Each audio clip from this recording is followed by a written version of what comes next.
أنا صف.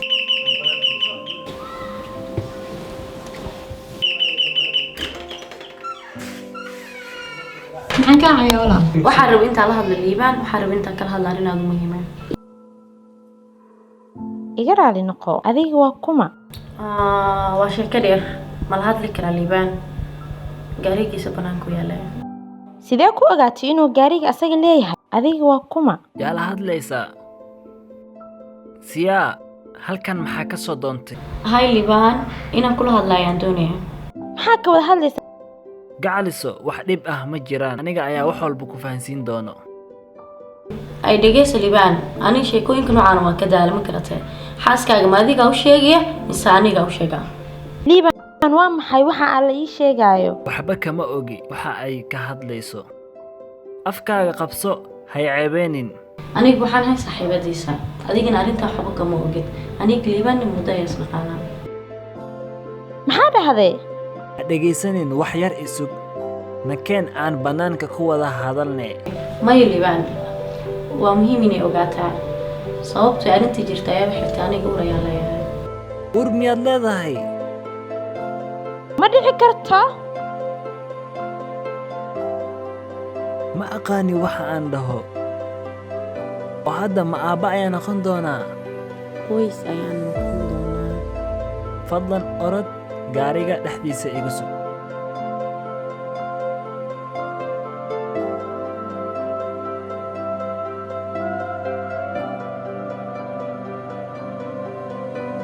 maxaad samaynaysaa maxaa sidaan iigu samaynaysaa anigoo 4 sano xaaskaagii ahaa okay waan ka xumahay laakiin weligii waxaa raadinaya mar un ina aabba noqdo ma u maleynaya inaad sidaan ii galaysid waanad iga ballan qaad inaadan weligaa iga tegaynin balanqaada maxaad ka hadlaysaa 3 sano ka hor markii aan helnay natiijada baaritaanka uurka ballanqaad ayaad ii samaysay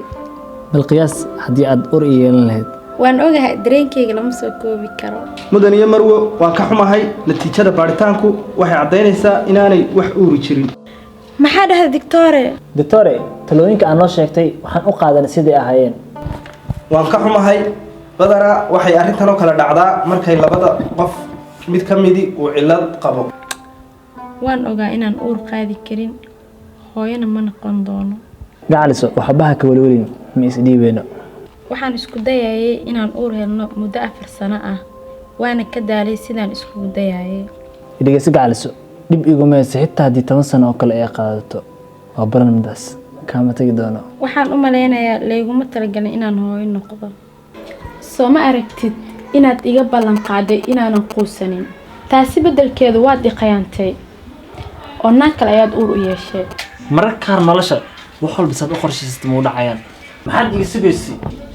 inaan weligii iska kaa ag fadhiyo adigan uur qaadi karin 5 sano oo xiriirkeena socday intaas muu ku egyahay waan ka xumahay waa inaan ka fikiraa siyaa iyo cunugeeda hadda iyaga ee muhiimadda iskale farxad ayaa idin rajeynayaa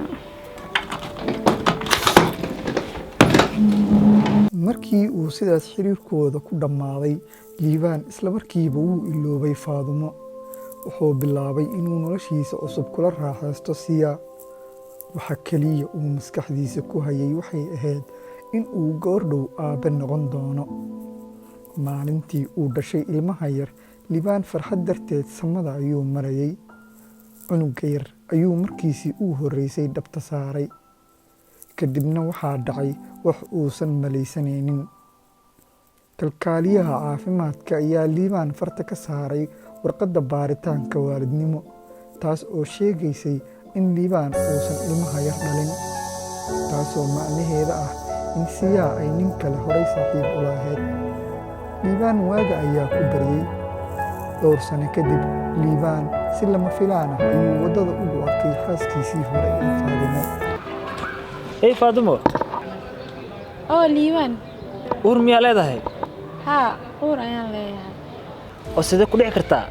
waxaan u maleynayaa inaad dhali doonin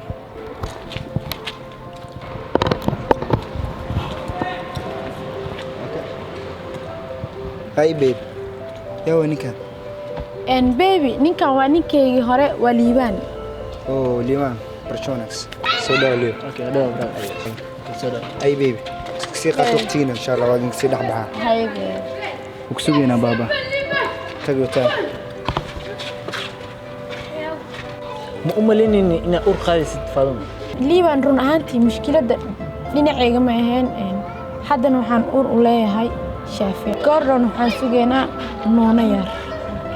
oo markii hore mushkiladda dhankayga miyay ahayd maxaad ka wadaa saaxiibtaada soo urku ma lahayn aniga baa u malaynay waan ka xumahay lacalla haddii aad saaxiibka isfahmi weysaan way igu soo laaban kartaa waan ka xumahay